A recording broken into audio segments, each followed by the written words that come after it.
तो हेलो दोस्तों, स्वागत है आप सभी लोगों का हमारे यूट्यूब चैनल सम्राट एकेडमी में। दोस्तों, मेरा नाम है आकाश और इस वीडियो में मैं प्रश्नावली 3.1 में क्वेश्चन नंबर पहला और क्वेश्चन नंबर दूसरा और क्वेश्चन नंबर तीसरा, मात्र 3 ही क्वेश्चन है और तीनों क्वेश्चन को मैं इस वीडियो में अच्छे तरीके से सॉल्व करने वाला हूं। और ये क्वेश्चन इतने ज़्यादा महत्वपूर्ण हैं क्योंकि इस क्वेश्चन को आप बीजगणितीय एवं ग्राफीय रूपों में व्यक्त करते हैं। मतलब जो भी क्वेश्चंस देगा उसको ग्राफ रूप में भी व्यक्त करना होगा और बीजगणितीय रूप में। तो मैं ग्राफ में भी व्यतीत करना आप लोगों को बहुत अच्छे तरीके से बताऊंगा और इस क्वेश्चन को इतना ईजी से बताऊंगा कि आज तक आप लोग देखे नहीं रहे होंगे ऐसे क्वेश्चंस को सॉल्व करना। और अच्छे तरीके से ये तीनों क्वेश्चन कंप्लीट हो जाएगा और अध्याय जो आपका प्रश्नावली 3.1 पूरा कंप्लीट हो जाएगा इस वीडियो में। तो चलिए बिना देरी किए चलते हैं क्वेश्चंस की तरफ और पहला क्वेश्चन मैं सॉल्व करके आपको दिखाता हूँ। इससे पहले आप क्वेश्चन को पहले ध्यान से रीड कर लीजिए। क्वेश्चन कह रहा है कि आफ्ताब अपनी पुत्री से कहता है, आफ्ताब अपनी पुत्री से कहता है 7 वर्ष पूर्व मैं तुमसे 7 गुनी आयु का था। अब से 3 वर्ष बाद मैं तुमसे केवल 3 गुनी आयु का रह जाऊंगा। क्या यह मनोरंजक है? इस स्थिति को बीजगणितीय एवं ग्राफीय रूपों में व्यक्त कीजिए। जो आफ्ताब है अपनी पुत्री से कह रहा है कि 7 वर्ष पूर्व में तुमसे 7 गुनी आयु का था। अब से 3 वर्ष बाद मैं तुमसे केवल 3 गुनी आयु का रह जाऊंगा। इस स्थिति को बीजगणितीय एवं ग्राफीय रूप में व्यक्त करना है। आइए इस पहले क्वेश्चन को मैं सॉल्व करके आपको दिखाता हूं। तो चलिए इस क्वेश्चन को सॉल्व करते हैं। तो देखिए कह रहा है यहाँ पे कि आफ्ताब अपनी पुत्री से कहता है कि 7 वर्ष पूर्व में तुमसे 7 गुनी आयु का था। अब से 3 वर्ष बाद में तुमसे केवल 3 गुनी आयु का रह जाऊंगा। तो देखिए सबसे पहले ऐसे क्वेश्चंस को सॉल्व करने के लिए हमें प्रेजेंट एज की आवश्यकता होती है। प्रेजेंट एज वर्तमान आयु रहेगा तो उससे पहले की भी आयु हम ज्ञात कर लेंगे और उसके बाद की आयु। अच्छा, आप ही बताइए कि अगर प्रेजेंट आयु आपको नहीं मालूम है, वर्तमान आयु, अब मैं आपसे कहूँ कि ये बताइए कि आप 5 वर्ष बाद कितने वर्ष के हो जाएंगे। तो क्या आप बता पाएंगे कि 5 वर्ष बाद आप कितने आयु के रह जाएंगे? कभी बता पाएंगे? कभी नहीं। अच्छा, क्या मैं पूछूं कि अच्छा चलिए बताइए कि आप 3 वर्ष पहले आप कितने आयु के थे? तो क्या बता पाएंगे? नहीं। जब तक आपको वर्तमान आयु नहीं रहेगी ज्ञात तब तक ना आप आगे की आयु बता पाएंगे नहीं तो पीछे की आयु बता पाएंगे। ठीक है, तो चलिए अब इसी को सॉल्व करते हैं हम लोग। तो यहाँ बात किसकी हो रही थी? आफ्ताब की और उसकी पुत्री की बात हो रही थी। ठीक है, चलिए तो देखिए इसे हल कैसे करना है। यहाँ पे 2 चीज़ों की बात हो रही है, 2 लोगों की, आफ्ताब की और पुत्री से। और आफ्ताब कह रहा है किससे? पुत्री से। ठीक है, आफ्ताब अपनी पुत्री से कह रहा है कि 7 वर्ष पूर्व में तुमसे 7 गुनी आयु का था। अब से 3 वर्ष बाद मैं तुमसे केवल 3 गुनी आयु का रह जाऊंगा। तो देखिए सबसे पहले हम लोग लिखेंगे यहाँ पे कि माना, पहले आफ्ताब की वर्तमान आयु ज्ञात करेंगे तो लिखेंगे माना आफ्ताब की वर्तमान आयु, माना आफ्ताब की वर्तमान आयु। तो माना आफ्ताब की वर्तमान आयु हम क्या मान लेते हैं? हमको मालूम है नहीं, तो मान लेते हैं x वर्ष। क्या मान लेते हैं? x वर्ष। उसी प्रकार हम लोग लिखेंगे यहाँ पे कि पुत्री का वर्तमान आयु, पुत्री का वर्तमान आयु कितना मान लेंगे? y वर्ष मान लेंगे। सिंपल। अब आपको करना क्या है कि प्रथम शर्त के अनुसार क्या लिखेंगे? यहाँ पे 2 कंडीशन दिया था ना, तो प्रथम शर्त के अनुसार लिखेंगे। प्रथम शर्त के अनुसार देखिए बहुत अच्छे तरीके से पढ़ने वाले हैं तो ध्यान से आप चीज़ों को समझते रहिए। प्रथम शर्त के अनुसार पहला शर्त उसने कहा था कि 7 वर्ष पूर्व में तुमसे 7 गुनी आयु का था। 7 वर्ष पूर्व। ये बताइए कि आफ्ताब इस समय x वर्ष की है और पुत्री y वर्ष की है। तो बताइए कि जो आफ्ताब x वर्ष का है, 7 वर्ष पहले जानने के लिए हमें क्या करना पड़ेगा, 7 माइनस करना पड़ेगा। तो ये 7 वर्ष पहले की आयु हो गई। उसी प्रकार जब ये 7 वर्ष पहले जाएगा तो जाहिर सी बात है कि पुत्री भी 7 वर्ष पहले जाएगी। ठीक है, तो कह रहा है कि 7 वर्ष पूर्व मैं तुमसे, किससे, तुमसे, मतलब पुत्री से कह रहा मैं तुमसे 7 गुनी आयु का था। तो जिससे कहता है उसी में गुणा करते हैं। तो पुत्री से कह रहा कि मैं तुमसे 7 गुनी आयु का था, तो 7 का गुणा कर दिया, 7 गुनी आयु का था, मतलब कि अब बराबर हो गया। ठीक है, इसको क्या कर देंगे, बराबर कर देंगे। अब यहाँ से हम रिलेटेड कर पाएंगे चीज़ों को। ये हो जाएगा x माइनस 7 बराबर, इसका गुणा करेंगे तो 7y माइनस 7 7 49। ठीक है, ये हो जाएगा आपका x माइनस 7y को इधर ला देंगे तो हो जाएगा 7y, प्लस है तो इधर आएगा तो माइनस में हो जाएगा। इधर बच गया आपका माइनस 49, माइनस 7 चला जाएगा तो हो जाएगा प्लस 7। ठीक है, अभी हो जाएगा x माइनस 7y बराबर, प्लस माइनस है तो घटेगा तो कितना बचेगा, माइनस 42। कितना बचेगा, माइनस 42। ये आपका समीकरण नंबर पहला हो गया। ठीक है, इसके बाद दूसरी शर्त के अनुसार देखते हैं। दूसरी शर्त के अनुसार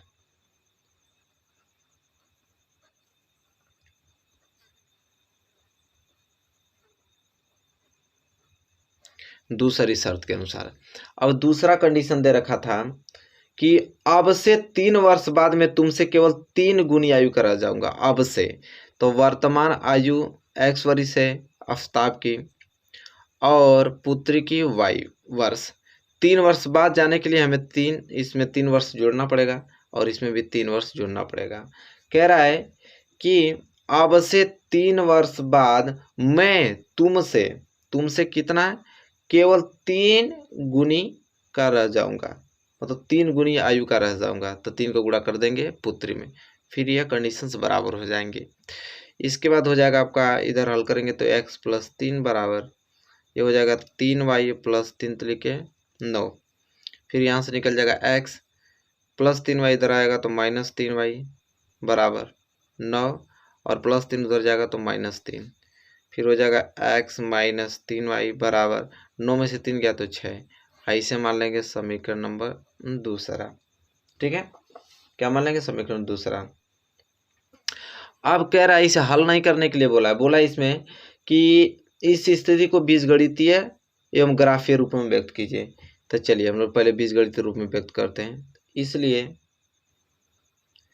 दी गई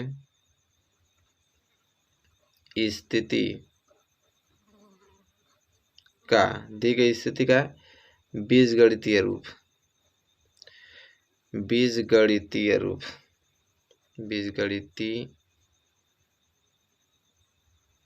रूप।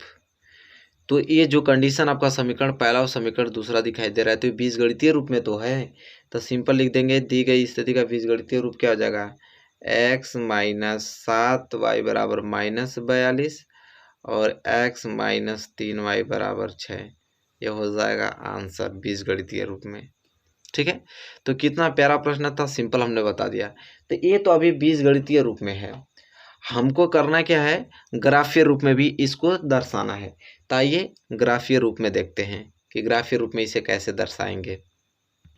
तो चलिए मेरे प्यारे विद्यार्थियों, अब हम ग्राफीय रूप में देखते हैं। यहाँ पे ग्राफीय रूप, तो ग्राफीय रूप में दर्शाने के पहले ग्राफीय रूप में 2 समीकरण दर्शाना है। पहला है x माइनस 7y बराबर माइनस 42, ये समीकरण नंबर पहला। और समीकरण दूसरा क्या था, x माइनस 3y बराबर 6, ये समीकरण नंबर दूसरा। तो इन दोनों को दर्शाना था ग्राफीय रूप में। तो पहला जो दिया है आपका, ये x माइनस 7y बराबर माइनस 42। ठीक है, तो इसको हम सॉल्व करते हैं तो क्या हो जाएगा, x बराबर, यह माइनस 7y उधर जाएगा तो प्लस 7y, यह हो जाएगा माइनस 42। ठीक है, इसके लिए मुझे कॉलम बनाना पड़ेगा, x और y की वैल्यू निकालना पड़ेगा अलग अलग, तब ग्राफ रूप में दर्शाएंगे। ठीक है, तो इस खाने में हम x लिख लेते हैं, इस खाने में y लिख लेते हैं। ठीक है, ध्यान समझिएगा। अगर मैं यहाँ y की वैल्यू 8 रख देता हूँ तो कितना हो जाएगा 8 7 56, और 56 में से तब 42 को घटाएंगे तो कितना बचेगा 14। ठीक है, अगर यहाँ पे y के वैल्यू में 6 रख देता हूँ तो कितना हो जाएगा 7 6 42, अब 42 में से 42 जाएगा तो x के वैल्यू क्या आ जाएगा 0 आ जाएगा। ठीक है, तो ये तो पहले समीकरण के लिए यहाँ पे वैल्यू x बराबर 14, x बराबर 0, y बराबर 8, y बराबर 6 मालूम चल गया। ठीक है, इसी प्रकार हम दूसरा समीकरण के लिए भी हम लोग ऐसे वैल्यू ज्ञात करेंगे। तो x माइनस 3y बराबर 6, तो क्या हो जाएगा x बराबर क्या हो जाएगा माइनस 3y उधर जाएगा तब प्लस 3y। ठीक है, और ये क्या आपका प्लस 6 तो है ही। ठीक है, इसके लिए ग्राफ बनाएंगे हम लोग। तो पहले इसके लिए हम लोग एक्स और वाई की वैल्यू ज्ञात कर लें। तो इस खाना में x और इस खाना में y। ठीक है, अगर मैं यहाँ y की वैल्यू 0 रख देता हूँ तो 3 में 0 गुणा करेंगे तो 0, और 0 को 6 में जोड़ेंगे तो 6, तो मतलब ये x बराबर क्या आ जाएगा 6 आ जाएगा। अगर हम यहाँ y बराबर 2 रख देता हूँ तो 3 दूनी के 6, 3 दूनी के 6, 6 6 12, x बराबर 12 आ जाएगा। तो कोई जरूरी नहीं है कि जो वैल्यू मैं रख रहा हूँ वही आप रखें, आप कुछ भी रख सकते हैं। y बराबर यहाँ पे 2 रख सकते हैं, चाहे y बराबर 3 रख सकते हैं, 4 रख सकते हैं, 5 कुछ भी रख सकते हैं। ठीक है, इसमें कोई जरूरी नहीं है कि y बराबर 0 ही रखेंगे, नहीं आप कुछ भी रख के आप हल कर सकते हैं। ठीक है, तो यहाँ पे तब ये चीज़ मालूम चल गया हमें ग्राफ दोनों समीकरण के लिए। तो अब हम लोग ग्राफ में दर्शाएंगे, किस पे ग्राफ पे, और मैं ग्राफ लेकर आया हूँ। चलिए जैसा कि देख पा रहे हैं ये ग्राफ, इसी पे इसको हम दर्शाना है। ठीक है, तो चलिए दर्शाते हैं इस ग्राफ पे इस चीज़ को। चलिए मेरे प्यारे विद्यार्थियों, ग्राफ पे दर्शाने के लिए आप एक स्केल की सहायता लेंगे, और स्केल की सहायता से आप यहाँ पे x अक्ष और y अक्ष बनाएंगे। ठीक है, तो चलिए मैं यहाँ से खींच देता हूँ,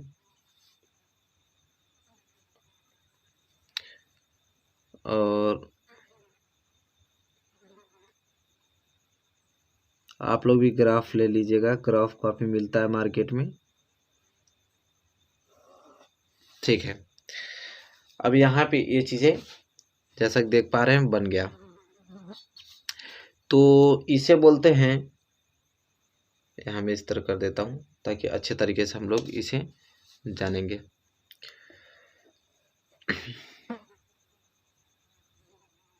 थोड़ा बड़ा कर देता हूँ इसको। अब सही है। ठीक है, तो ऐसे आपको खींच लेना है। स्क्रीन पे दिखाई दे रहा है, मैं थोड़ा छोटा कर देता हूँ स्क्रीन को ताकि पूरा अच्छे तरीके से दिखाई दे आपको। तो इसे बोलते हैं एक्स डैश, इसे बोलते हैं वाई, और वाई डैश अक्ष बोलते हैं। आपका ये एक्स अक्ष है। ठीक है, क्लियर हो जाना चाहिए। अब चलिए देखते हैं। तो जैसा कि देख पा रहे हैं मेरे प्यारे विद्यार्थियों, आप लोग अच्छे तरीके से, कि मैं इसे 10-10 खाने के लिए बना लेता हूँ। ठीक है, इसको मैं यहाँ ले लेता हूँ। इस पॉइंट को मैं 10 मान लेता हूँ। ठीक है, और इस पॉइंट को मैं 20 मान लेता हूँ।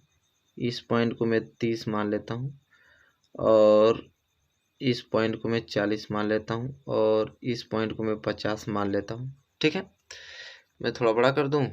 ठीक अब समझिएगा अच्छे से। और इधर करेंगे तो यह हो जाएगा आपका -10, क्योंकि इधर चीज़ें प्लस में होती है, इधर माइनस में होती हैं। ठीक है, ऊपर जाएंगे तो इसे हम मान लेते हैं 10, और इसे मानेंगे हम 20, इसे मानेंगे 30, और इसे मानेंगे 40। ठीक है, इसी तरह नीचे आएंगे तो हो जाएगा आपका -10, ये हो जाएगा आपका -20, ऐसे। ठीक है, अब करना हमको क्या है मेरे प्यारे विद्यार्थियों, ध्यान समझिए। पहले इसको देखते हैं, पहले समीकरण को। तो पहला क्या दे रखा है कि x 14 और y 8, तो x पे 14 जाना है, तो 10 यहाँ पे है, तो 14 के लिए मैं ये पॉइंट मान लेता हूँ कि 10 के बाद 11 12 13 14, ये आपका जो पॉइंट है ये क्या है 14 मान लिया मैं। क्या, इस पॉइंट को मैं 14 ले लेता हूँ, क्या 14। ठीक है, तो x पर 14 ले लिया, और वाई एच पे क्या लेना है, वाई एच पे 8 लेना है। और वाई एच पे 8, ये 10 है तो वाई एच पे ये जो पॉइंट है यह क्या है, 8 है। ठीक है, अब हमको करना क्या है, सिंपल कि यहाँ से एक सीधी लाइन ड्रा करनी है।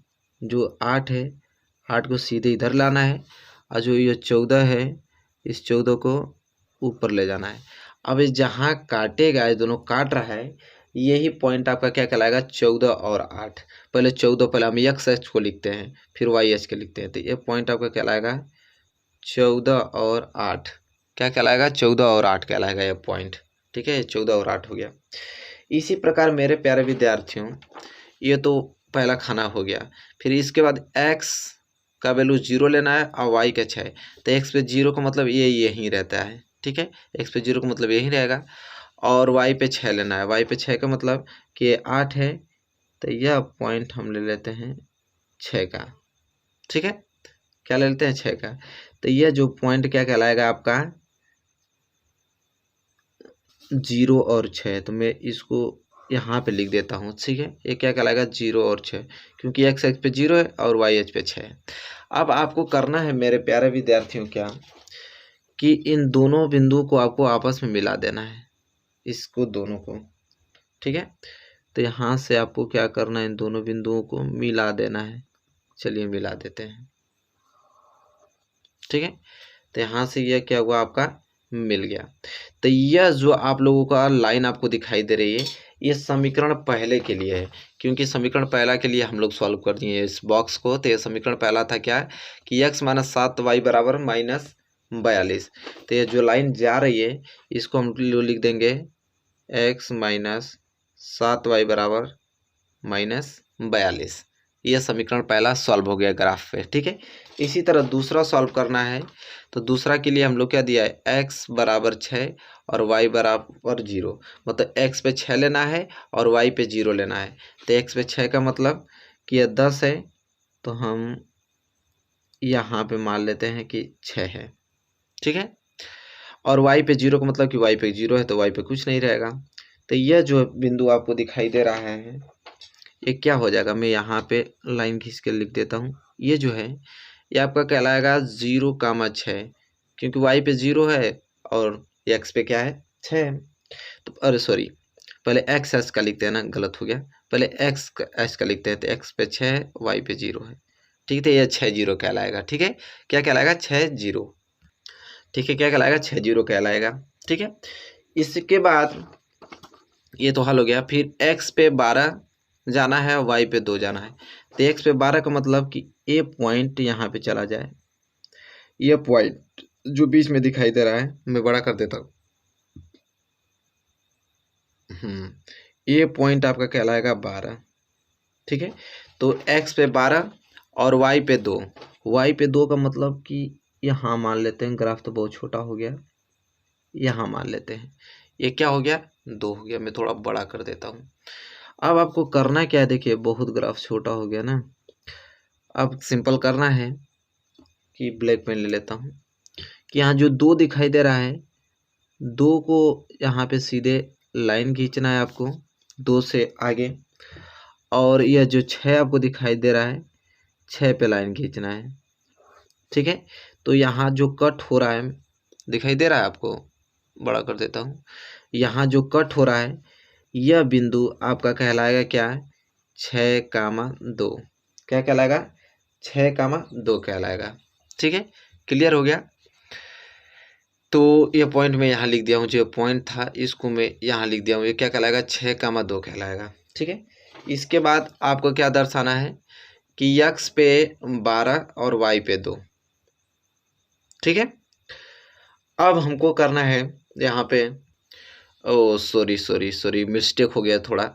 ये 6 और 0 तो हो गया था ना, अब x का वैल्यू 12 लेना था। ठीक है, तो हम x का वैल्यू क्या ले लिए हैं, 6 ले लिए हैं। सॉरी सॉरी, x का वैल्यू क्या लेना था, 12 लेना था ना।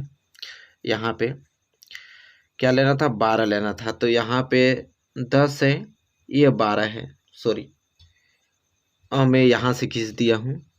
ये लाइन यहाँ होगी ना, 12 यहाँ पे आपको दिखाई दे रहा है। मैं बड़ा कर देता हूँ। ठीक है, 12 खींच लेना था, ये 6 नहीं 12। तो 12 खींचेंगे ना, 12 ऊपर करेंगे तो 2 को कहाँ काट रहा है, यहाँ पे 12 यहाँ पे काट रहा है, यहाँ पे, ठीक है, दिखाई दे रहा है आपको, यहाँ पे काट रहा है, ये नहीं, सॉरी ये लाइन नहीं होगी जो मैं खींचाऊँ, ये नहीं है, ठीक है, ये नहीं है, यहाँ पे काट रहा है। अब यह पॉइंट आपका कहलाएगा 12,2, 12,2 कहलाएगा। ये 6 कहाँ से आ गया, तो नहीं है।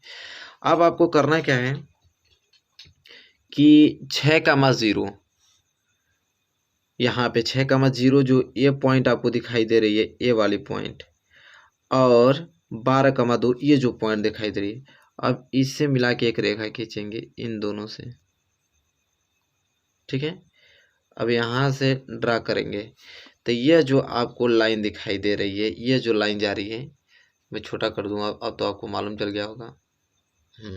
यह जो लाइन ड्रा कर रही है, ये अब समीकरण किसके लिए हो गया, तो ये हो गया x - 3y = 6, तो ये हो गया x - 3y = 6 के लिए, ठीक है। तो देखिए दोनों समीकरण x - 7y = -42 भी यहाँ पे सॉल्व हो गया, और x - 3y = 6 भी यहाँ पे सॉल्व हो गया। तो इस प्रकार हम ग्राफीय रूप में इसको भी हमने दर्शा दिया, और आपको क्लियर भी हो गया होगा मेरे प्यारे विद्यार्थियों। तो इस प्रकार हम लोग दर्शाते हैं ग्राफ के रूप में। आई होप आपको कोई दिक्कत नहीं हुआ होगा, अच्छे तरीके से क्लियर हो गया होगा। तो चलिए यहाँ पे प्रश्नावली 3.1 का क्वेश्चन नंबर फर्स्ट हमने अच्छे तरीके से सॉल्व कर दिया। आई होप आपको क्लियर हो गया होगा। तो वीडियो आपको ज़्यादा बड़ा हो जाएगा, इसलिए इस वीडियो में सिर्फ मैं पहला ही क्वेश्चन रखता हूं, क्योंकि ग्राफ विधि में बताने में बहुत ज़्यादा समय लग रहा है। और अगले वीडियो में हम बात करेंगे 3.1 के क्वेश्चन नंबर दूसरे को लेकर, ठीक है। इसी प्रकार सारे क्वेश्चन क्लियर करा दूंगा। तो चलिए मिलेंगे नेक्स्ट वीडियो में, तब तक के लिए धन्यवाद।